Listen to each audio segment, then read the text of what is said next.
Hello everyone. Welcome to Prelims Primer Weekly News Analysis by Aptiplus Academy for Civil Services. शुरू करते हैं आज की पहली टॉपिक खजुराहो टेम्पल्स। अभी हाल ही में खजुराहो डांस फेस्टिवल सेलिब्रेट किया गया। इसे मध्य प्रदेश टूरिज्म के अंडर स्टेट कल्चर डिपार्टमेंट और आर्कियोलॉजिकल सर्वे ऑफ इंडिया ने मिलकर ऑर्गेनाइज किया। खजुराहो टेम्पल्स मध्य प्रदेश के छतरपुर डिस्ट्रिक्ट में लोकेटेड है। ये एक group of Hindu and Jain temples है। इसे यूनेस्को वर्ल्ड हेरिटेज साइट का दर्जा मिल चुका है और ये फेमस है अपने नगर स्टाइल आर्किटेक्चर के लिए। खजुराहो टेम्पल्स को 885 एडी से 1050 एडी के बीच में चंडेला डायनेस्टी ने कंस्ट्रक्ट किया था। चंडेलास एक राजपूत डायनेस्टी थी सेंट्रल इंडिया की। बुंदेलखंड रीजन को चंडेला डायनेस्टी ने 9th से 13th सेंचुरी तक रूल किया। चंडेलास जो है वो पहले गुर्जर प्रतिहरा जो डायनेस्टी है जो कन्नौज में रूल करती थी उसी की लॉर्डशिप के अंदर थी, लेकिन 10th सेंचुरी में यशोवर्मन बोल के जो चंडेला रूलर है वो प्रैक्टिकली इंडिपेंडेंट हो गए और वो प्रतिहरा सिजरैनिटी को एक्नॉलेज भी किए। लेकिन यशोवर्मन के बाद एक और रूलर आए धांगा, और जब धांगा आए तो चंडेलास जो है वो पूरी तरह से एक सॉवरेन पावर बन गए, पूरी तरह से इंडिपेंडेंट। तो इन्हीं चंडेलास ने खजुराहो टेम्पल्स का निर्माण किया। इनमें सबसे ज़्यादा टेम्पल्स तो बने थे यशोवर्मन और धांगा के रूल के दौरान। ये है लक्ष्मण टेम्पल। ये भी खजुराहो ग्रुप ऑफ मॉन्यूमेंट्स का ही पार्ट है, जिसे यशोवर्मन जब रूलर थे उस टाइम पे बनाया गया था। ये है कंडरिया महादेव टेम्पल। ये भी खजुराहो का ही पार्ट है। इसमें जो स्कल्पचर्स हैं वो एंशियंट इंडियन जो आर्ट है उसे दर्शाता है। इनमें जो स्कल्पचर्स हैं उन्हें बहुत ही इंट्रिकेट डिटेल्स के साथ बनाया गया है। खजुराहो टेम्पल्स को सबसे पहले चाइनीज पिलग्रिम जो ह्यूइंगसैंग थे उन्होंने डॉक्यूमेंट किया था। एक पर्शियन हिस्टोरियन थे अबू रिहान अल बिरूनी, इन्होंने भी खजुराहो टेम्पल्स को मेंशन किया था 1022 एडी में, जब वो महमूद ऑफ गजनी के साथ इंडिया आए थे। खजुराहो टेम्पल्स जो है वो मध्य प्रदेश के जो विंध्य माउंटेन्स हैं वहीं पे स्थित है। यहाँ पे आप कुछ और इम्पोर्टेंट सिटीज़ की लोकेशन देख सकते हैं। ग्वालियर, उसके नीचे खजुराहो, फिर भोपाल, नीचे आता है इंदौर। कुछ और इम्पोर्टेंट खजुराहो टेम्पल्स में आते हैं Duladeo temple, Matangeshwar temple, Adinath temple, Javari, Chitragupta, Vamana temple, Brahma temple, Vishwanath temple, Ghantai temple et cetera. जैसा कि हमने बताया था, चंडेला डायनेस्टी जो है इसने 9th सेंचुरी से 13th सेंचुरी के बीच में रूल किया, और इस टाइम पे जो और कंटेम्प्रेरी डायनेस्टीज थे आप उन डायनेस्टीज को इस मैप में देख सकते हैं। यहाँ पे है यादवास, परमरस, सोलंकीस, काकतियास, होयसला, चोला चेरा भी थे, ईस्टर्न गंगा, सेना, कामरूप डायनेस्टी असम के एरिया में। तो ये सारी डायनेस्टीज उस टाइम पे रूल करते थे। नेक्स्ट टॉपिक है राष्ट्रीय उच्चतर शिक्षा अभियान। रिसेंटली मिनिस्ट्री ऑफ एजुकेशन ने ये अनाउंस किया कि राष्ट्रीय उच्चतर शिक्षा अभियान को 2026 तक कंटिन्यू किया जाएगा। राष्ट्रीय उच्चतर शिक्षा अभियान या रूसा को 2013 में लॉन्च किया गया था। इसे नेशनल हायर एजुकेशन मिशन भी कहते हैं। ये ministry of human resource development, जिसे मिनिस्ट्री ऑफ एजुकेशन से नाम से रीनेम किया गया लास्ट ईयर, इसके अंडर आती है। इम्पॉर्टेंट है याद रखना कि रूसा जो है वो एक सेंट्रली स्पॉन्सर्ड स्कीम है। 60-40 रेशियो में सेंट्रल गवर्नमेंट और स्टेट गवर्नमेंट जो है वो कंट्रीब्यूट करती है। स्पेशल कैटेगरी जो स्टेट्स है, for example north east states, इसमें रेशियो है 90:10, और यूनियन टेरिटरीज में 100% ही सेंट्रल गवर्नमेंट स्पॉन्सर करती है। रूसा का एम है जो एग्जिस्टिंग यूनिवर्सिटीज़ और कॉलेजेस हैं वहाँ पे इंफ्रास्ट्रक्चरल सपोर्ट प्रोवाइड करे, नई डिग्री कॉलेजेस और प्रोफेशनल कॉलेजेस की स्थापना करें। हायर एजुकेशन कई पॉलिसीज के द्वारा गवर्न होती है इंडिया में। रूसा का मिशन इन पॉलिसीज को रिफॉर्म करना, इनमें सुधार लाना भी है। इसमें faculty improvement programme, faculty recruitment support ये भी प्रोवाइड किया जाता है। रूसा ये भी इंश्योर करती है कि जो भी हायर एजुकेशनल इंस्टीट्यूशंस हैं इंडिया में वो नैक के अंडर मैंडेटरीली असेस हों, उनकी क्वालिटी। नैक जो है वो है National Assessment and Accreditation Council. NAAC एक ऑटोनोमस बॉडी है जिसे यूजीसी फंड करती है। इसे 1994 में बनाया गया था और ये सभी हायर एजुकेशनल इंस्टीट्यूशंस को असेस करती है और फिर उन्हें क्रेडिट भी देती हैं। तो रूसा के क्या ऑब्जेक्टिव्स हैं, चलिए देख लेते हैं। पहला है स्टेट लेवल में जो हायर एजुकेशन है उसे प्लान्ड वे में डेवलप करना ताकि एक्सेस हो हायर एजुकेशन का, हायर एजुकेशन की क्वालिटी कमेंसरेट हो, इक्विटी हो, मतलब सभी श्रेणी के लोग इसे एक्सेस कर पाएँ, अपॉर्चुनिटी हो उनके पास हायर एजुकेशन को प्राप्त करने की। एग्जिस्टिंग जो हायर एजुकेशन इंस्टीट्यूशंस हैं उन्हें एक्सपैंड करना, उन्हें अपग्रेड करना और इसके साथ नई एकेडमिक इंस्टीट्यूशंस को क्रिएट करना, ये दूसरा ऑब्जेक्टिव है। रिसर्च को प्रमोट करना, इंस्टीट्यूशंस के ओवरऑल क्वालिटी में इम्प्रूवमेंट लाना, और ये लाती है by prescribing certain norms and standards. जिस तरीके से हायर एजुकेशन इंस्टीट्यूशंस में एकेडमिक और एग्जामिनेशन सिस्टम्स हैं, कंडक्ट किए जाते हैं एग्जामिनेशंस, इनमें रिफॉर्म्स लाना, ये इंश्योर करना कि हायर एजुकेशन इंस्टीट्यूशंस में क्वालिटी फैकल्टी जो है वो अवेलेबल रहे। रूसा का एक और ऑब्जेक्टिव है कैपेसिटी बिल्डिंग, यानी इन इंस्टीट्यूशंस से पढ़ने के बाद जो स्टूडेंट्स हैं वो जॉब रेडी हों, उन्हें एम्प्लॉयमेंट मिले। हमारे देश में काफ़ी सारे हायर एजुकेशन इंस्टीट्यूशंस तो हैं, लेकिन रीजनल इम्बैलेंस भी बहुत ज़्यादा है। कई एरियाज़ हैं जहाँ पे कोई यूनिवर्सिटीज़, कोई कॉलेजेस हैं ही नहीं और उन्हें बहुत दूर जाना पड़ता है। इस रीजनल इम्बैलेंस को एड्रेस करने के लिए रूसा ये इंश्योर करती है कि जो अनसर्व्ड या अंडरसर्व्ड एरियाज़ हैं वहाँ पे कॉलेजेस और यूनिवर्सिटीज सेटअप हों, इंफ्रास्ट्रक्चर बने। सोशली एजुकेशनली बैकवर्ड जो क्लासेस हैं, एससीज हैं, एसटीज हैं, इन्हें भी अपॉर्चुनिटीज़ मिले कि वो हायर एजुकेशन को एक्सेस कर पाएँ। हायर एजुकेशन और भी इंक्लूसिव बने, विमेन, माइनॉरिटीज़ और डिफरेंटली एबल्ड जो पर्सन्स हैं वो भी इन्हें एक्सेस कर पाएँ। ये सभी ऑब्जेक्टिव्स हैं रूसा की। हमारा नेक्स्ट टॉपिक है sustainable cities India programme. World Economic Forum और National Institute of Urban Affairs ने जॉइंटली एक प्रोग्राम को डिज़ाइन किया है जिसका नाम है सस्टेनेबल सिटीज़ इंडिया प्रोग्राम। क्या है ये प्रोग्राम, समझते हैं। हम जानते हैं कार्बन एमिशन जो है ये एक बहुत बड़ा चैलेंज है। It is responsible for global warming and climate change, और सबसे ज़्यादा एमिशन जो है वो सिटीज़ में ही होती है। सस्टेनेबल सिटीज़ इंडिया प्रोग्राम का जो एम है वो है सिटीज़ में ऐसे कुछ डीकार्बनाइजेशन सोल्यूशंस को लाना हर एक सेक्टर में, वो एनर्जी हो, ट्रांसपोर्ट हो। डीकार्बनाइजेशन यानी रिमूवल या reduction of the carbon dioxide into the atmosphere. Example के तौर पे अगर हम क्लीनर फ्यूल्स का यूज़ करें तो कार्बन डाइऑक्साइड जो है वो ऑटोमेटिकली रिड्यूस हो जाएगी फ्रॉम द एटमॉस्फेयर। डीकार्बनाइजेशन यानी ऐसी एनर्जी सोर्सेस को अपनाना जिससे ग्रीन हाउस गैस एमिशंस ना हो या बहुत ही कम हो। रिसेंट पास्ट में जो COP26 हुई थी उसमें इंडिया ने कमिट किया है कि 2070 तक वो हमारा जो कार्बन एमिशंस है इसे नेट ज़ीरो तक लाएगी। तो सस्टेनेबल सिटीज़ इंडिया प्रोग्राम इसमें एक की रोल प्ले कर सकता है। कैसे, देखते हैं। इस प्रोग्राम के अंतर्गत जो वर्ल्ड इकोनॉमिक फोरम और National Institute of Urban affairs ये ऐसी कुछ टूल बॉक्स ऑफ सोल्यूशंस को अडेप्ट करेंगी, एक प्रोसेस को अडेप्ट करेगी, सिटी स्प्रिंट प्रोसेस। इसमें क्या होगा कि हर 2 साल में 5 से 7 इंडियन जो सिटीज़ हैं उन्हें डीकार्बनाइज करने का टारगेट लिया जाएगा। सिटी स्प्रिंट प्रोसेस में वेरियस जो स्टेक होल्डर्स हैं, जो बिजनेसमैन हैं, गवर्नमेंट है, सिविल सोसाइटी लीडर्स हैं, वो ऐसी कुछ सोल्यूशंस लाएंगे, एक साथ मिलके ऐसी वर्कशॉप्स करेंगे जिसमें कुछ ऐसे सोल्यूशंस निकल के आए। फॉर एग्जांपल क्लीन इलेक्ट्रिफिकेशन, अभी थर्मल बेस्ड इलेक्ट्रिफिकेशन होता है, कोल बेस्ड होता है, तो अगर हम इसे प्रोडक्शन को क्लीन सोर्सेज से अगर हम इलेक्ट्रिसिटी को प्रोड्यूस कर पाए तो इससे जो एमिशन है कार्बन डाइऑक्साइड की वो ऑटोमेटिकली कम हो जाएगी।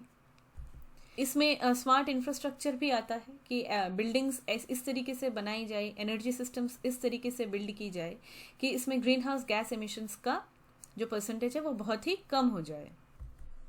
एग्जाम्पल के तौर पे है स्मार्ट मीटर्स। स्मार्ट मीटर्स जो है वो कंज्यूमर को एक रियल टाइम इंफॉर्मेशन दे सकती है, एक फीडबैक दे सकती है ऑन देयर एनर्जी यूसेज कि कितना कॉस्ट उसमें गया है और कितना यूज़ हुआ है एनर्जी का और इसका कितना इम्पैक्ट पड़ेगा एनवायरनमेंट पे। ट्रांसपोर्ट सिस्टम को रिफॉर्म करना, अभी इलेक्ट्रिक व्हीकल्स तो आ ही रहे हैं, कोल, नेचुरल गैस इन सब से शिफ्ट करके सोलर एनर्जी, विंड एनर्जी में आना, ये सब कुछ एग्जाम्पल्स हैं, ऐसी और भी कई सारी सोल्यूशंस को निकालना through these workshops is the main objective of this programme. तो इंडिया अगर 10 से 40 मतलब बेस्ट प्रैक्टिस केस स्टडीज़ को प्रोड्यूस कर सकता है तो उसे इस टूल बॉक्स ऑफ सोल्यूशन में इंटीग्रेट किया जाएगा और पूरे वर्ल्ड के सामने वो एज एन एग्जाम्पल शोकेस होगा। ग्लोबल वार्मिंग को कंट्रोल में रखना 2 डिग्री से नीचे, इसके अलावा क्लाइमेट रिजिलियंट बनाना, हमारी जो अर्बन सेटिंग्स हैं, सिटीज़ हैं, उन्हें डेवलपमेंट भी हो लेकिन क्लाइमेट रिजिलियंट भी बने एट द सेम टाइम, इसके लिए काफ़ी एक इम्पॉर्टेंट रोल प्ले कर सकती है ये वाली प्रोग्राम। वर्ल्ड इकोनॉमिक फोरम की एक और प्रोग्राम है नेट ज़ीरो कार्बन सिटीज़। इस प्रोग्राम का एम है पब्लिक सेक्टर और प्राइवेट सेक्टर इन दोनों में एक कोलैबोरेशन लाना, इनके जो एक बीच गैप रहता है जिससे पॉलिसीज़ प्रॉपर्ली इम्प्लीमेंट नहीं हो पाती है या बेटर सोल्यूशंस नहीं निकल पाते हैं, इस गैप को ब्रिज करना, बेटर एनवायरनमेंट और ट्रांसपोर्ट सेक्टर्स को बिल्ड करना, इलेक्ट्रिफिकेशन जो है वो क्लीन बने, क्लीन वे में, और जो अर्बन एरियाज़ हैं वो डीकार्बनाइज हो, क्लाइमेट रिजिलियंट बने, यही सारी एम है इस नेट ज़ीरो कार्बन सिटीज़ की। आते हैं national Institute of Urban affairs पे। इसे 1976 में इस्टेब्लिश किया गया था। ये इंडिया का एक थिंक टैंक है, मतलब जो पॉलिसीज़ बनाता है, ठीक है, मतलब सजेस्ट करता है on urban planning and development. जिस स्पीड में अर्बनाइजेशन हो रही है इंडिया में, इसमें ये इम्पोर्टेंट है कि डेवलपमेंट हो, लेकिन जो डेवलपमेंट है वो सस्टेनेबल हो, इंक्लूसिव हो। ऐसा नहीं है कि इतनी स्पीड में अर्बनाइजेशन और सिटीज़ जो एक्सपैंड कर रही है, इंक्रोच कर रही है दूसरे एरियाज़ को, इससे ग्रीन हाउस गैस एमिशंस और भी बढ़ जाएंगे क्योंकि वेहिकुलर पोल्यूशन बढ़ेगा। एनर्जी एफिशिएंट बिल्डिंग सिस्टम्स अगर नहीं होंगे तो ये और भी ग्लोबल वार्मिंग में कंट्रीब्यूट कर सकता है। तो इसके लिए एड्रेस करने के लिए इम्पोर्टेंट है कि हम कुछ स्मार्ट सोल्यूशंस लाएं, इनोवेटिव सोल्यूशंस जो इको फ्रेंडली सोल्यूशंस लाएं, और इन्हीं पॉलिसीज़ को सजेस्ट करता है ये national Institute of Urban affairs. Next topic है यूक्रेन। रशिया बहुत ज़्यादा न्यूज़ में है because of the war that is taking place.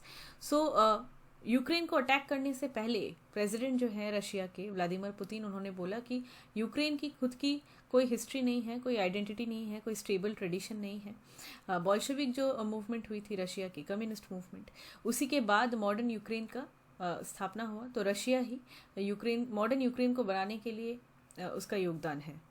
Location देखते हैं यूक्रेन की। यूक्रेन जो है वो ईस्टर्न यूरोप में स्थित है और रशिया के बाद ये यूरोप की सबसे बड़ी कंट्री है। हमें पता है रशिया जो है वो एशिया और यूरोप दोनों में ही आता है।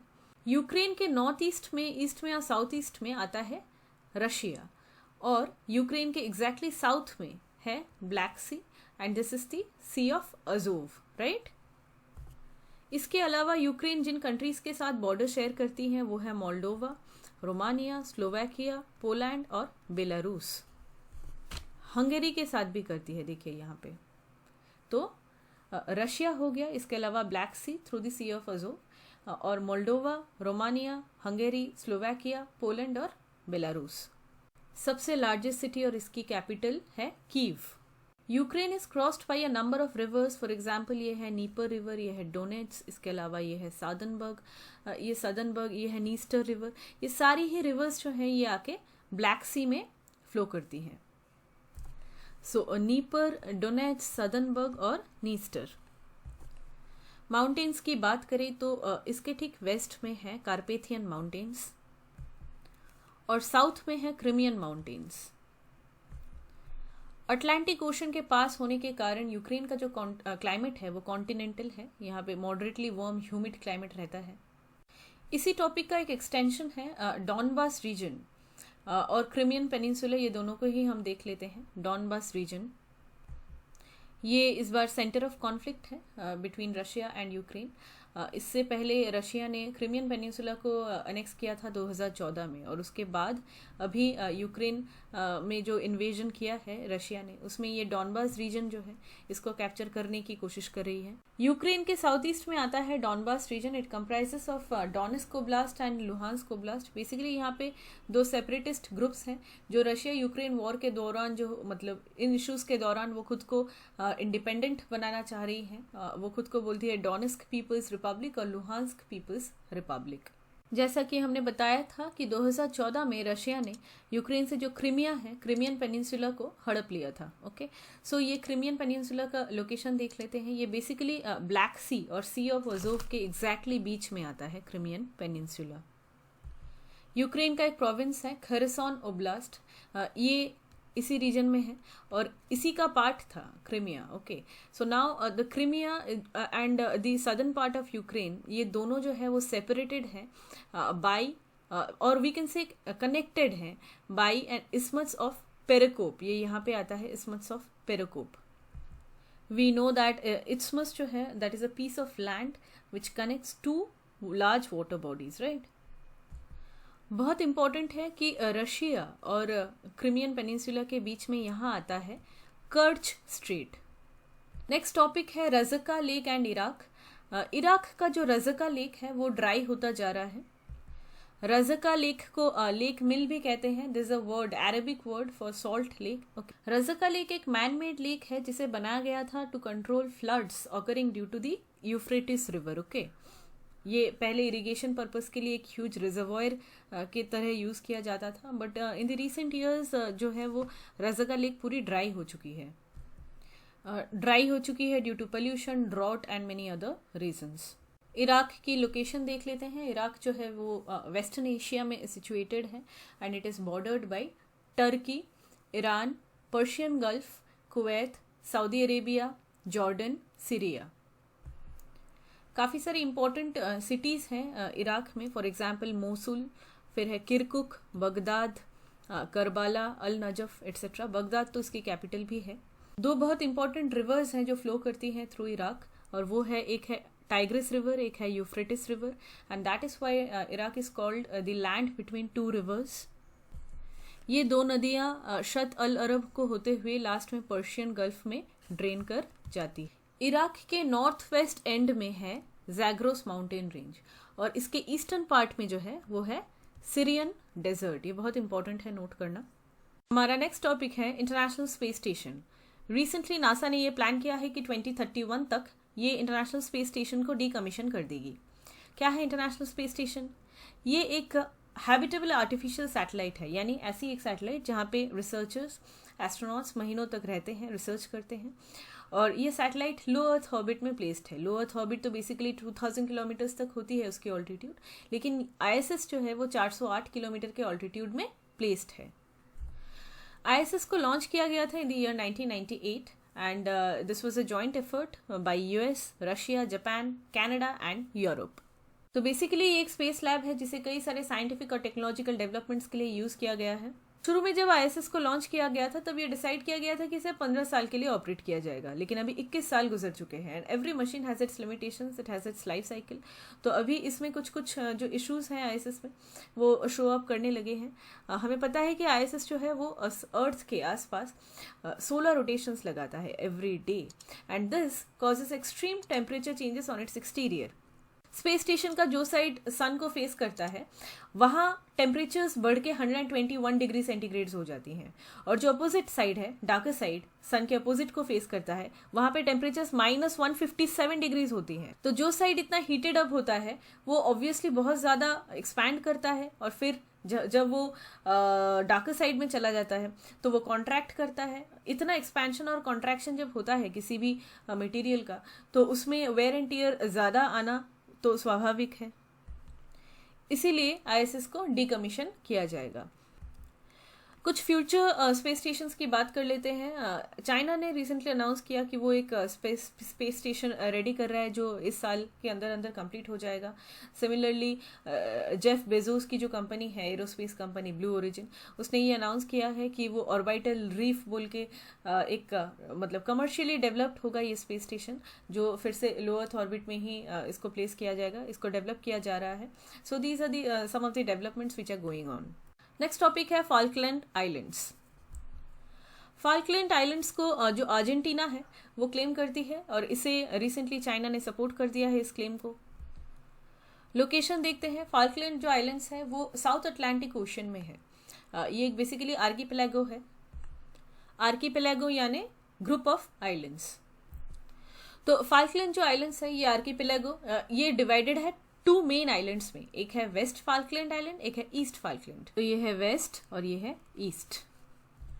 फाल्कलैंड आइलैंड्स जो है वो यहाँ पे लोकेटेड है। देखिए लोकेशन, ये इस एरिया को बोलते हैं पैटागोनियन शेल्फ। ये बेसिकली साउथ अमेरिका की एक कॉन्टिनेंटल शेल्फ है दैट बिलोंग्स टू अर्जेंटाइन सी।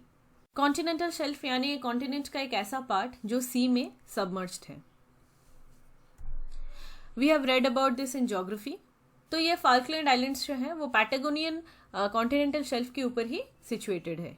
यहाँ पे पैटागोनिया जो है वो साउथ अमेरिका का जो सदर्न पोर्शन है, सदर्न एंड, जहाँ पे ये अर्जेंटीना और चिले आते हैं, इन दोनों एरिया को ही कहते हैं पैटागोनिया। तो इसी का कॉन्टिनेंटल शेल्फ एक्सटेंड होता है सी में, और यहीं पे लोकेटेड है फाल्कलैंड आइलैंड्स। ईस्टर्न फाल्कलैंड आइलैंड के जो साउथ में रीजन है पेनिनसुला, ये इसे कहते हैं लफोनिया। फाल्कलैंड आइलैंड जो है वो बायोजियोग्राफिकली अंटार्कटिक जोन की ही पार्ट है, और यहाँ का जो फ्लोरा और फौना है वो साउथ अमेरिका की जो पैटागोनिया रीजन है वहाँ से बहुत ज़्यादा मिलता जुलता है।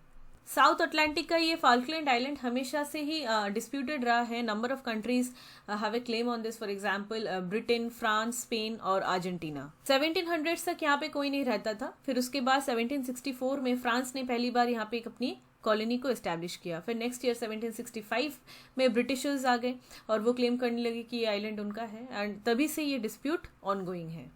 Moving to the next topic, Charaka Samhita. Recently National Medical Commission जो है इसने सजेशन दी है कि हिपोक्रेटिक ओथ जो होता है, जो डॉक्टर्स लेते हैं ड्यूरिंग देयर ग्रेजुएशन सेरेमनी, उसको रिप्लेस कर दिया जाना चाहिए विथ चरक शपथ। चरक जो है वो आयुर्वेद मेडिकल सिस्टम के एक प्रिंसिपल कंट्रीब्यूटर थे एंशिएंट इंडिया में बिटवीन 150 AD टू 100 BC, और उन्होंने चरक संहिता को एडिट भी किया था। चरक संहिता एक फाउंडेशनल टेक्स्ट है क्लासिकल इंडियन मेडिसिन की, आयुर्वेद की। एंशिएंट फिजिशियन आत्रेय जो थे उनके गाइडेंस में अग्निवेश ने चरक संहिता को कंपोज किया था, और ये कंपोज किया गया था 8th सेंचुरी BC में। तब इसका नाम था अग्निवेश संहिता, एक इंसाइक्लोपीडिया जैसा था आयुर्वेद का। लेकिन फिर इस अग्निवेश संहिता को चरक जी ने रिवाइज किया और उसे रीनेम किया एज चरक संहिता। चरक संहिता में उसके बाद कई सारे चैप्टर्स को ऐड किया गया बाय एन ऑथर कॉल्ड दृहत बाला। तो ऐसे क्वेश्चंस आ सकते हैं कि चरक संहिता को पहले किसने बनाया, अग्निवेश जी ने, उसके बाद कौन कौन एसोसिएटेड थे इस टेक्स्ट के साथ। चरक संहिता को कई सारे फॉरेन लैंग्वेजेस में ट्रांसलेट किया गया, for example Arabic, Latin etcetera. Chapters की बात करें तो इसमें जनरल प्रिंसिपल्स थे, एनाटॉमी यानी स्ट्रक्चर ऑफ बॉडी, सेंसरी जो ऑर्गन्स होते हैं बॉडी में वो, फार्मास्यूटिकल्स, टॉक्सिकोलॉजी, ट्रीटमेंट का सक्सेस, पैथोलॉजी, ये सारे ही ब्रांचेस इस टेक्स्ट में थे।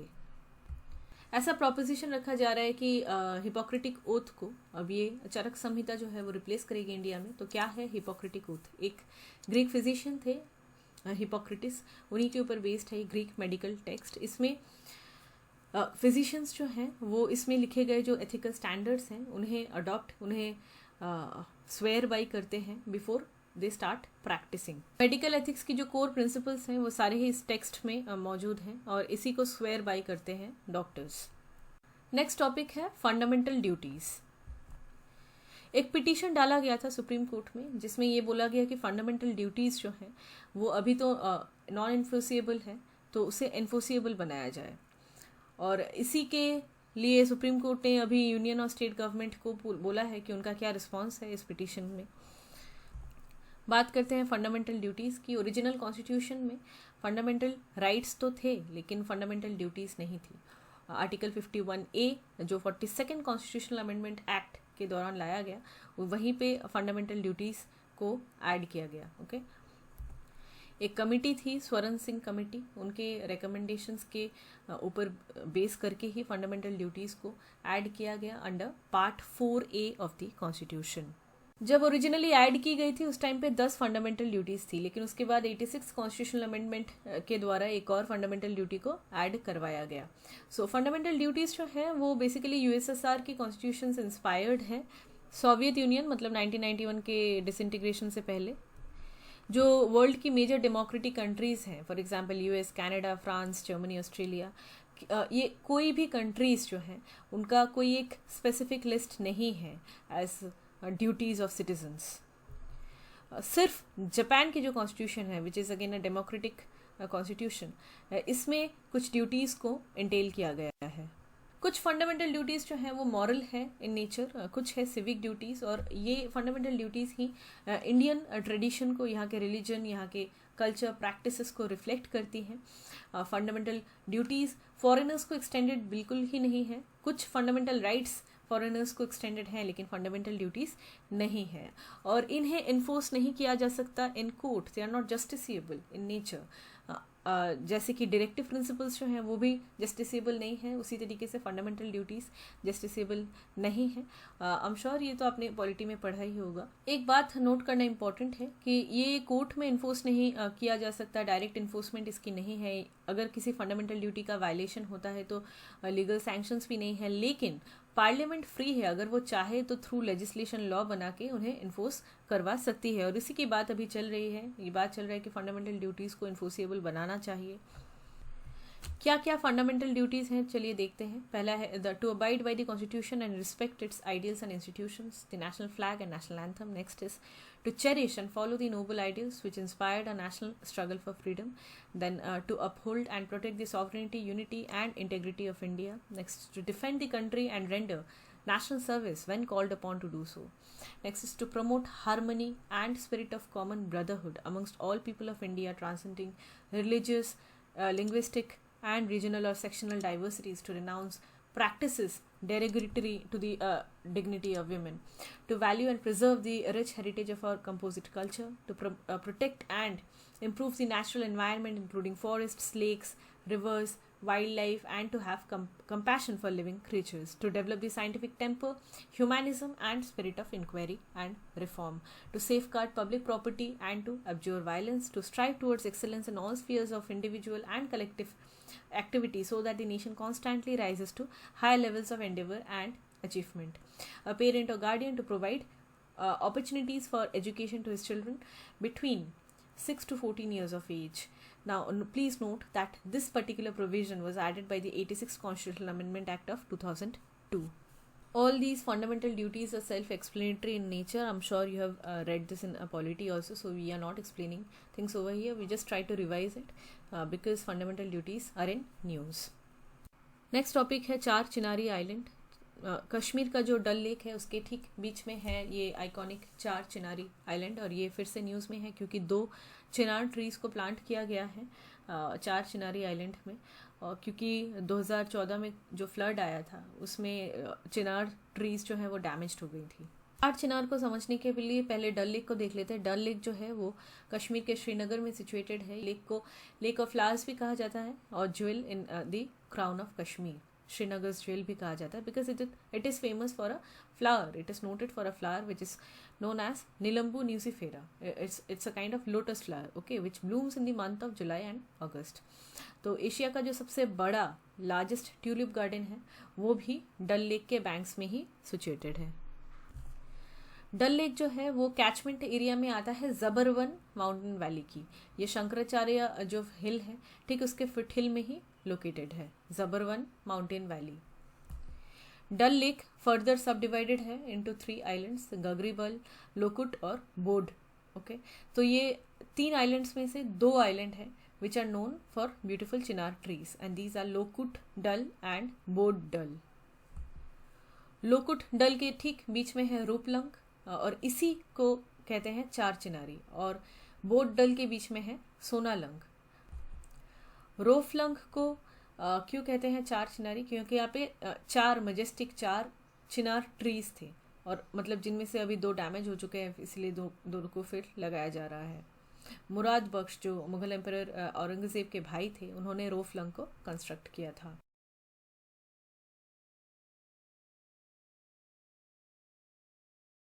डल लेक के बैंक्स में ही है मुगल गार्डन्स जो है शालीमार बाग, निशात बाग। नेक्स्ट टॉपिक पे आते हैं border infrastructure and management. Government ने ये डिसाइड किया है कि जो अम्ब्रेला स्कीम है बॉर्डर इंफ्रास्ट्रक्चर एंड मैनेजमेंट वो 2021-22 से 2025-26 तक कंटिन्यू किया जाएगा।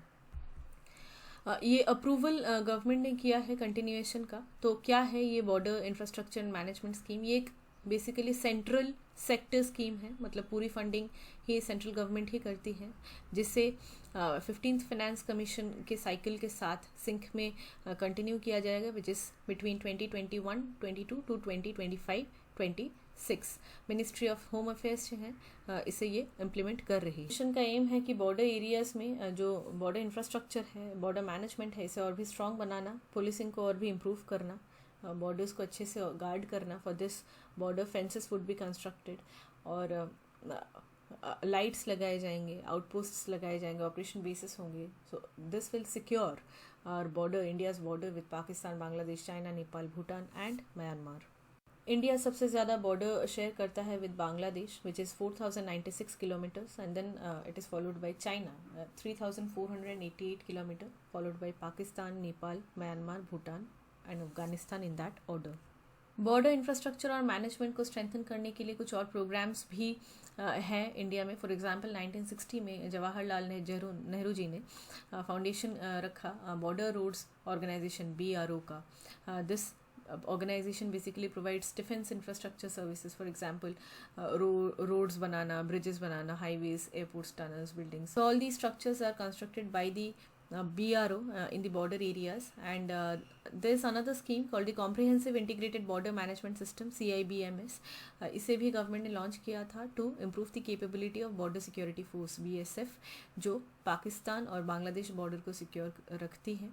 और ये जो स्कीम है ये हेल्प करेगी in detecting and controlling the cross border crimes. For example illegal infiltration होता है या स्मगलिंग होता है, human trafficking, cross border terrorism भी होते हैं। तो इन सब चीज़ों से निपटने के लिए ये स्कीम को लॉन्च किया गया था, बॉर्डर को और सिक्योर बनाने के लिए। इसमें state of art fencing system and uses of drones, radars और भी बहुत सारी चीज़ें इसमें आएंगी। एक बात यहाँ पे नोट करना इम्पॉर्टेंट है कि इंडो बांग्लादेश बॉर्डर को सिक्योर करने के लिए एक प्रोजेक्ट लॉन्च किया गया अलग से। इसका नाम है border electronically dominated QTR interception technique, और ये भी आता है under this particular scheme only, which is comprehensive integrated border management system.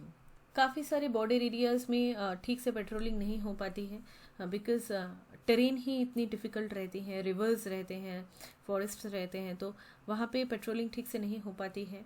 तो इसीलिए प्रोजेक्ट बोल्ट QRT को लॉन्च किया गया। इसमें डिफरेंट काइंड्स ऑफ सेंसर्स लगाए जाएंगे उन एरियाज़ में जहाँ पे फेंसिंग पॉसिबल नहीं है। For example riverine area, Brahmaputra valley और उसकी ट्रिब्यूटरीज के एरियाज़ में। तो अनफेंस्ड एरियाज़ में using different kind of sensors and installing other technical systems Indo Bangladesh border को सिक्योर किया जाएगा। ये जो प्रोजेक्ट वोल्ट QIT है जो CIBMS की पार्ट है, इंपॉर्टेंट है नोट करना कि CIBMS जो है 2016 में इसे लॉन्च किया गया था। Moving to the next topic, one horned rhino. Recently Assam के एक राइनो पोचर को केरला में अरेस्ट किया गया। इंडियन राइनोसेरॉस, जिसे वन हॉर्न राइनोसेरॉस भी बोलते हैं या ग्रेट इंडियन राइनोसेरॉस भी बोलते हैं, ये नेटिव है इंडियन सब कॉन्टिनेंट का, मतलब ये कुछ और कंट्रीज़ में भी मिलता है। For example Nepal, Bangladesh, Pakistan, Bhutan, Sri Lanka, Maldives etcetera. ये एशिया का सबसे बड़ा लार्ज मैमल स्पीशीज़ है और सिर्फ this is the only species which has been down listed. पहले ये एंडेंजर्ड कैटेगरी में बिलोंग करता था IUCN के रेड लिस्ट के, और अभी ये वल्नरेबल कैटेगरी में बिलोंग करता है।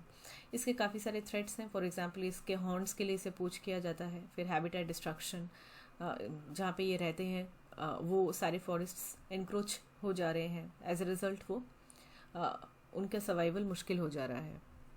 नेशनल राइनो कंजर्वेशन स्ट्रेटेजी है इंडिया की, और इस स्ट्रेटेजी के अनुसार इंडिया चाहता है कि ज़्यादा इंगेजमेंट हो with Nepal to conserve the greater one horn rhinoceros. Reason ये है कि वन हॉर्न राइनोसेरॉस का एक सिंगल पॉपुलेशन जो है वो स्प्रेड है between India and Nepal. For example Shuklaphanta national park Nepal का, इंडिया का Valmiki tiger reserve, Chitwan national park Nepal का, again Dudhwa national park India का।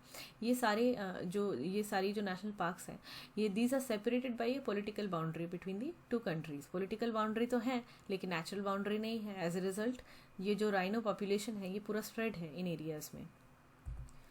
तो अगर इन पॉपुलेशन को, इस राइनो पॉपुलेशन को ज़्यादा इफेक्टिवली हम कंजर्व करना चाहें तो इम्पॉर्टेंट ये है कि प्रोटोकॉल जो है सेम रहे of both the countries. National strategy जो है इसकी और भी कुछ कुछ ऑब्जेक्टिव्स हैं। फॉर एग्जांपल प्रोटेक्शन को स्ट्रेंथन करना, डेडिकेटेड एक रिसर्च और मॉनिटरिंग, स्ट्रिक्ट इन्फोर्समेंट होना, डिस्ट्रीब्यूशन जो रेंज है एक्सपैंड करना वहाँ उसको कि और भी स्प्रेड हो वन हॉर्न राइनोसेरॉस, एडिक्वेट और सस्टेन्ड फंडिंग होती रहे इनके कंजर्वेशन के लिए। 2005 में एक विजन को डिज़ाइन किया गया था, इंडियन राइनो विजन 2020। इसका एम था कि असम में 300 राइनोज की पॉपुलेशन अटेन हो जाए। 4 प्रोटेक्टेड एरियाज में इस पॉपुलेशन को बढ़ाने का टारगेट था, Kaziranga national park, Orang national park, Pobitora, but this could not happen. Very important to note कि राइनोज की जो पॉपुलेशन है वन हॉर्न राइनोज की, ये सिर्फ 4 प्रोटेक्टेड एरियाज में मिलती है असम के। ये है Pobitora wildlife reserve, Rajiv Gandhi Orang national park, Kaziranga national park और मानस नेशनल पार्क। बात करते हैं काजीरंगा नेशनल पार्क की। काजीरंगा नेशनल पार्क में 2200 से भी ज़्यादा इंडियन वन हॉर्न राइनोसेरॉस हैं, जो टोटल पॉपुलेशन वर्ल्ड की अगर देखें वन हॉर्न राइनोसेरॉस की, उसकी 2/3 है। 2/3 सिर्फ काजीरंगा में ही है। ये नेशनल पार्क जो है वो ईस्टर्न हिमालय में सिचुएटेड है। 1985 में काजीरंगा नेशनल पार्क को वर्ल्ड हेरिटेज साइट डिक्लेयर किया गया था बाय द यूनेस्को। देन 2006 आते आते इसे टाइगर रिजर्व भी डिक्लेयर कर दिया गया। Not only that, bird life international जो एक बॉडी है, इसने काजीरंगा नेशनल पार्क को एक इम्पॉर्टेंट बर्ड एरिया के हिसाब से भी रिकग्नाइज किया है। असम के कुछ इंपॉर्टेंट प्रोटेक्टेड एरियाज को एक बार देख लेते हैं वेस्ट टू ईस्ट। ये है मानस वाइल्ड लाइफ सेंचुरी, फिर है ओरांग, फिर है लाइखो तो वाइल्ड लाइफ सेंचुरी, यहाँ आता है काजीरंगा नेशनल पार्क, फिर आता है होलोंगा पर गिबॉन वाइल्ड लाइफ सेंचुरी, फिर है Dibru Saikhowa national park. Moving to the next topic, Nobin Chandra Sen. Recently Nobin Chandra Sen ji के 175th बर्थ एनिवर्सरी में उन्हें याद किया गया। नोबिन चंद्र सेन जी जो है वो एक बंगाली पोएट थे और राइटर थे जो रविंद्रनाथ टैगोर जी के पहले ही आए थे, और वो he is considered as one of the greatest poets. उन्होंने बैटल ऑफ प्लासी के ऊपर एक कमेंट किया था और ब्रिटिश रूल के अराइवल के ऊपर भी कमेंट किया था, और यही कमेंट्री जो है उनकी that was recorded in a night of eternal gloom. कुछ और इम्पॉर्टेंट वर्क्स उनके देख लेते हैं। उनकी एक एपिक थी, तो इस एपिक, वो जो एपिक है वो महाभारत के ऊपर ही बेस्ड थी। तीनों ही एपिक, वो क्या है, रायवताक, कुरुक्षेत्र और प्रोवाश। पोइट्री में अगर हम आए तो अवकाश रजनी एंड पलाशी युद्ध। बायोग्राफीज में अमिताभ, श्रिष्टा, राजूबोनी और क्लियोपैट्रा। भानुमती बोल के उनका एक पोइटिक नॉवल है, ये इंपॉर्टेंट है। अगली टॉपिक है सिलाम्बम। सितंबर 2021 में गवर्नमेंट ने सिलाम्बम को एक ancient Dravidian martial art form के हिसाब से रिकग्नाइज किया था, और रिसेंटली फिर से ये न्यूज़ में आ गई है। सिलाम्बम एक weapon based Indian martial art है जो साउथ इंडिया में ही इसकी ओरिजिन है, और इसके बारे में तमिल संगम लिटरेचर में भी मेंशन किया गया है।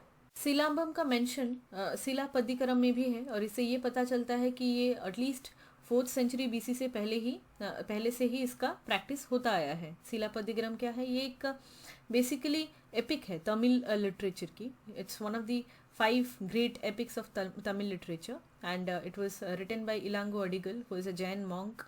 एक चेरा प्रिंस भी थे वो, और एक पोएट भी थे। सिलापद्दिकरम के अलावा और जो 4 ग्रेट एपिक्स हैं उनमें है मणिमेखलाई, शिवाका चिंतामणि, वलयपति और कुंडला केशी।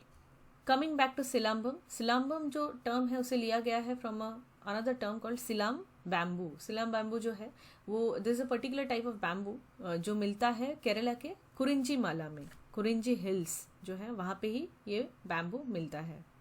तो सिलाम बैम्बू से ही इस प्राइमरी वेपन को बनाया जाता है, और इसीलिए इसका नाम पड़ा सिलाम्बम। इनिशियली सिलाम्बम को सेल्फ डिफेंस के लिए यूज़ किया जाता था, मतलब जो लोग कुरिंजी हिल्स में रहते थे वो वाइल्ड एनिमल्स को वार्ड ऑफ करने के लिए इसे यूज़ करते थे, लेकिन धीरे धीरे ये इवॉल्व होता गया और आज एक मार्शल आर्ट में कन्वर्ट हो चुका है। तमिलनाडु की एक इम्पॉर्टेंट एंशिएंट सिटी है मदुरई, और वहीं से ये सिलाम्बम का जो मार्शल आर्ट है वो स्प्रेड किया। So that was the focal point. Silambam सिर्फ इंडिया में ही कन्फाइन नहीं रहा, इसे इजिप्शियंस, ग्रीक्स, रोमन्स सभी ने अडॉप्ट किया और धीरे धीरे ये Middle East, Europe, North Africa हर जगह पे ये स्प्रेड होता गया। सिलाम्बम में फुट मूवमेंट्स काफ़ी ज़्यादा होता है while performing this martial art. Snake, tiger, elephant, eagle, इन सब एनिमल्स को इमिटेट किया जाता है in terms of movements while performing this martial art. Kuttu Varisai एक वेरिएंट है सिलाम्बम की ही, लेकिन इस particular type of martial art में कोई वेपन यूज़ नहीं होता है, लेकिन सिलाम्बम में वेपन यूज़ होता है। कुट्टू वरिसई जो है वो तमिलनाडु से मलेशिया तक स्प्रेड हो गई धीरे धीरे। नेक्स्ट टॉपिक है Russia and Belarus. Russia military drills conduct करेगा बेलारूस में। बेलारूस के लोकेशन को अगर हम देखें तो ये एक लैंडलॉक्ड कंट्री है in eastern Europe and it is bordered by Russia, Ukraine, Poland, Lithuania, Latvia. इसकी जो लार्जेस्ट सिटी और कैपिटल है वो है Minsk. Now moving to Russia. Russia जो है एक ट्रांस कॉन्टिनेंटल कंट्री है जो ईस्टर्न यूरोप से लेके नॉर्थन एशिया में स्पैन करती है। It is the largest country in the world, we know that. Time zones की बात करें तो इसमें 11 टाइम जोन्स है और ये बॉर्डर शेयर करती है with 16 sovereign countries of the world. Capital है मॉस्को। फिजिकल फीचर्स की बात करते हैं। कॉकेशस माउंटेन्स जो रशिया और यूरोप मतलब एशिया और यूरोप के इंटरसेक्शन पॉइंट में आती है, यहीं पे है माउंट एल्ब्रस। ये माउंट एल्ब्रस जो है ये हाईएस्ट पीक है रशिया की और यूरोप की भी। कुछ और फिजिकल फीचर्स में आते हैं Altai mountains, then Sayan mountains, ये साइबेरिया में है। एक इम्पॉर्टेंट पेनिनसुला है कामचातका पेनिनसुला। कामचातका पेनिनसुला इस जगह पे है रशिया के फार ईस्ट में। यहाँ पे आप देख सकते हैं ये है यूरल माउंटेन्स। ये रशिया को एशिया से अलग करता है। ओके, मतलब ये बाउंड्री है between Europe and Asia. Kuril islands, Sakhalin islands, ये सारे रशिया के ही आइलैंड्स हैं। यहाँ पे एक और आइलैंड है रैंगल आइलैंड, ये भी रशिया का है। Also new Siberian islands. Lake Baikal जो सायन माउंटेन्स के एग्जैक्टली नीचे आता है, ये वर्ल्ड का सबसे deepest, purest, oldest fresh water lake है, जिसमें वर्ल्ड का जो जितना पूरा फ्रेश वाटर है इसका 1/5 तो लेक बैकाल में ही है। वोल्गा रिवर जो रशिया के वेस्ट में आती है, यहाँ आप देख सकते हैं ये यूरोप की लॉन्गेस्ट रिवर है और ये ड्रेन होती है इन दी कैस्पियन सी। कुछ और रिवर्स में से हैं रिवर ओब और रिवर येनिसी। यहाँ पे लीना रिवर भी है और ये अमूर रिवर भी है। ये अमूर और जो लीना है ये साइबेरिया के रीजन में आती है, आप देख सकते हैं। नेक्स्ट टॉपिक है सिंथेटिक बायोलॉजी। सेंट्रल गवर्नमेंट एक national policy on synthetic biology पे काम कर रही है। क्या है सिंथेटिक बायोलॉजी? ये है बेसिकली जो नेचुरल एग्जिस्टिंग बायोलॉजिकल सिस्टम्स हैं, जो ऑर्गेनिजम्स हैं, उन्हें इंजीनियर करके उनमें चेंजेस लाके फिर एक नया कंस्ट्रक्शन करना, एक नया डिज़ाइन करना, नया एक बायोलॉजिकल पार्ट, डिवाइस या सिस्टम को रेडी करने को ही कहते हैं सिंथेटिक बायोलॉजी। तो इन ऑर्गेनिजम्स को रीडिज़ाइन करने के बाद इन्हें कई सारी चीज़ों में यूज़ किया जा सकता है। For example as a medicine, as a fuel. इसमें कुछ एबिलिटीज़ डाली जा सकती हैं इंजीनियर करके, जिससे ये एनवायरनमेंट को सेंस कर सके। So there are a lot of examples of synthetic biology, जैसे कि फॉर एग्जांपल बायो रेमेडिएशन जो हम एनवायरनमेंट में पढ़ते हैं, जिसमें पोल्यूटेंट्स को क्लियर किया जाता है फ्रॉम सॉइल, वाटर, एयर। इसमें तो माइक्रो ऑर्गेनिजम्स को ही यूज़ किया जाता है, right? So this is a part of synthetic biology only, where we are utilising a microorganism और a biological organism to give effect to some other process और application.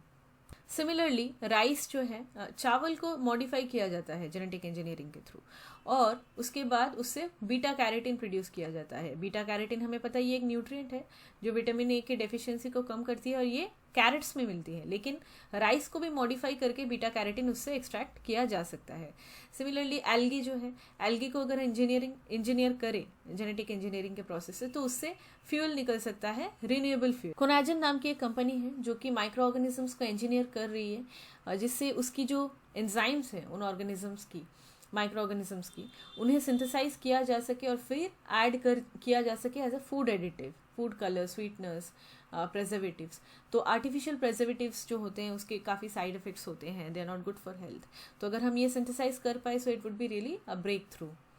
एक और research चल रहा है जिसमें बैक्टीरिया को यूज़ किया जा रहा है to turn methane into bioplastic. So methane से बायोप्लास्टिक्स में कन्वर्ट कर देंगे using bacteria. This bioplastic can be use for clothing and other goods. तो ये नेचुरली मतलब ये बायोडिग्रेडेबल है। तो ये ऑफकोर्स जो प्लास्टिक पोल्यूशन से हम जूझ रहे हैं पूरी दुनिया, इससे हम बच सकते हैं if you do that. Similarly soil की जो बैक्टीरिया है उसे इंजीनियर करने की कोशिश की जा रही है कि सॉइल की जो बैक्टीरिया है उसे ही इस तरीके से बदल दे कि सिंथेटिक फर्टिलाइजर्स की ज़रूरत ही ना पड़े।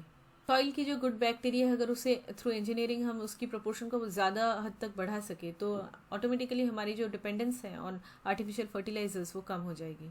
तो हम देख सकते हैं कि सिंथेटिक बायोलॉजी जो है इसके वास्ट एप्लीकेशंस हैं, biomedicine, biomaterials, food ingredients, bio remedies, biosensor, biofuel, हर कुछ में इसका यूज़ किया जा सकता है। ये एक ऐसा रिसर्च फील्ड है जिसे न्यू इंडस्ट्रियल रेवोल्यूशन का पार्ट माना जाता है, यानी एक ऐसा रेवोल्यूशन जो पूरे पृथ्वी को बदल देने की क्षमता रखता है। ज़रूरत है नेशनल रेगुलेशन की on synthetic biology and also it is very important to accelerate the pace of scientific research of synthetic biology. Next topic है PM CARES fund. Recently Ministry of Women and Child Development ने ये decide किया कि PM CARES fund को extend किया जाएगा to children as well, और इसे नाम दिया गया है PM cares for children scheme.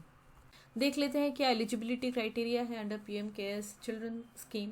इसमें वो सारे चिल्ड्रन कवर होंगे जिनके दोनों ही पेरेंट्स गुजर गए या फिर उनके जो सर्वाइविंग पेरेंट थे, legal guardian, adoptive parent, single adoptive parent, ये कोविड-19 की वजह से गुजर गए। बेनिफिशियरी होने के लिए दूसरी क्राइटेरिया है कि जो चाइल्ड है उसकी उम्र जो है वो 18 साल से ऊपर नहीं जानी चाहिए। इस स्कीम के अंतर्गत जो गवर्नमेंट है वो प्रमोट करेगी health insurance funding for ensuring education, health, और एक मंथली फिक्स्ड अलाउंस भी देगी 18 साल की उम्र से, और एक फाइनल अमाउंट देगी 10 लाख तक की जब जो चाइल्ड है वो धीरे धीरे 23 साल की उम्र की हो जाएगा। अगर कोई चाइल्ड एलिजिबल है तो ये जो इन्फॉर्मेशन है ये कोई भी सिटीजन एडमिनिस्ट्रेशन को इन्फॉर्म कर सकता है through the PM CARES fund का जो पोर्टल है, through that. Now talking about PM Cares Fund, ये एक this fund is registered as a public charitable trust under the Registration Act 1908। PM Cares Fund की ex officio chairman है prime minister, और इसके अलावा इसमें minister of defence, minister of Home affairs और minister of finance भी है। Important है नोट करना कि पीएम केयर्स फंड को कोई बजटरी सपोर्ट नहीं प्रोवाइडेड है, ये इसमें सिर्फ वॉलंटरी कॉन्ट्रीब्यूशंस ही जाते हैं from individuals as well as organisations, और इसमें जो फंड है वो क्वालिफाई होता है फॉर बेनिफिट्स। 100% एग्जेम्पशन है अंडर इनकम टैक्स 1961। कोई कंपनी या फिर कोई कॉर्पोरेट ग्रुप अगर चाहती है कि इस फंड में दिए गए डोनेशन को वो अपनी CSR में ऐड करना चाहती है, काउंट करवाना चाहती है, तो वो भी अलाउड है under the companies act 2013। Foreign contribution regulation act FCRA से ये एग्जेम्प्टेड है। इसमें पीएम केयर्स फंड इसीलिए डोनेशंस एक्सेप्ट कर सकता है from individuals and organisations across the world. PM CARES fund जो है वो एक पब्लिक अथॉरिटी नहीं है, that is why it is not under the RTI act 2005। CAG जो है वो इस फंड को नहीं करेंगे ऑडिट, क्योंकि ये एक चैरिटेबल ऑर्गेनाइजेशन है। अगर इसको अलग इंडिपेंडेंट ऑडिटर से ऑडिट करवा सकते हैं खुद गवर्नमेंट। नेक्स्ट टॉपिक है यूफ्लिक्टिस जलधर। यूफ्लिक्टिस जलधर एक नई फ्रॉग की स्पीशीज है। इसे पहले स्पॉट किया गया इन थट्टेकड बर्ड सैंक्चुरी, एर्नाकुलम, ये केरला में है। यहीं पे इसे पहली बार देखा गया। लेकिन क्या सिर्फ ये यहीं पे मिलती है? जी नहीं, ये वेस्टर्न कोस्टल प्लेन्स में मिलती है, starting from Kerala to Gujarat. और ये एम्फीबियंस है एंड बिकॉज ये लैंड में भी रहती है और वाटर बॉडीज के अंदर भी रहती है। इस पर्टिकुलर फ्रॉग स्पीशीज को living link between the vertebrate life in water and land कहा जा रहा है। क्यों? क्योंकि ये पहली वर्टिब्रेट ऑर्गेनिजम्स थी, मतलब पहली ऐसी ऑर्गेनिज्म जिसके बैकबोन्स थे। पहले तो ये वाटर बॉडीज में ही रहते थे, लेकिन फिर वाटर पोल्यूशन के वजह से ये बहुत ज़्यादा अफेक्टेड होने लगे। इनकी जो बॉडी प्लान थी वो प्रिमिटिव थी, इवॉल्व्ड नहीं थी। तो ये बहुत ज़्यादा अफेक्टेड होने लगे और फिर वो लैंड में शिफ्ट होने लगे और फिर धीरे धीरे वो लैंड में भी इवॉल्व करते गए. सो द थिंग इज कि इसीलिए इसे लिविंग लिंक कहा जा रहा है वर्टिब्रेट लाइफ की. स्पाइनल कॉर्ड जो पहले वाटर में थी और धीरे धीरे वो किस तरीके से लैंड में आई. थेटेकर्ड जो है वो केरला की फर्स्ट बर्ड सैंक्चुरी है और ये इसमें एवरग्रीन फॉरेस्ट मिलते हैं और ये पेरियर रिवर जो है वो लॉन्गेस्ट रिवर है केरला की, वो यहीं से गुजरती है. कुछ प्रैक्टिस क्वेश्चंस हैं, देख लेते हैं. आपको बताना है कौन सा ट्रू है कौन सा फॉल्स है. नंबर 1, राष्ट्रीय उच्चतर शिक्षा अभियान रूसा और national higher education mission is a central sector scheme that was launched in 2013 under the Ministry of Human Resource Development, which was last year renamed as Ministry of Education. Number 2, the first documented mention of Khajuraho was made by Fa Hia, a Chinese pilgrim who described encountering several dozen inactive Buddhist monasteries and a dozen Hindu temples with 1,000 worshipping Brahmins. Number 3, Crimean Peninsula is separated from Russia by Strait of Kerch. Number 4, Nabin Chandra Sen commented on the Battle of Plassey and the arrival of British rule in India as a night of eternal gloom. Number 5, Silambam is a non-weapon based Indian martial art originating in South India in the Indian subcontinent. Number 6, Falkland Islands are an archipelago in the southern Pacific Ocean. Number 7, International Space Station or ISS was launched in 1998 as a part of joint efforts by the US, Russia, Japan, China, Canada and Europe. Next, one-horned rhinoceros is endangered in the IUCN Red List. Number 9, Lake Baikal in Russia is world's deepest, purest, oldest and freshwater lake and containing over 1/5 of the world's fresh surface water. Number 10, Thetekad Bird Sanctuary in Karnataka is an evergreen lowland forest. With this we come to an end of this session. Thank you.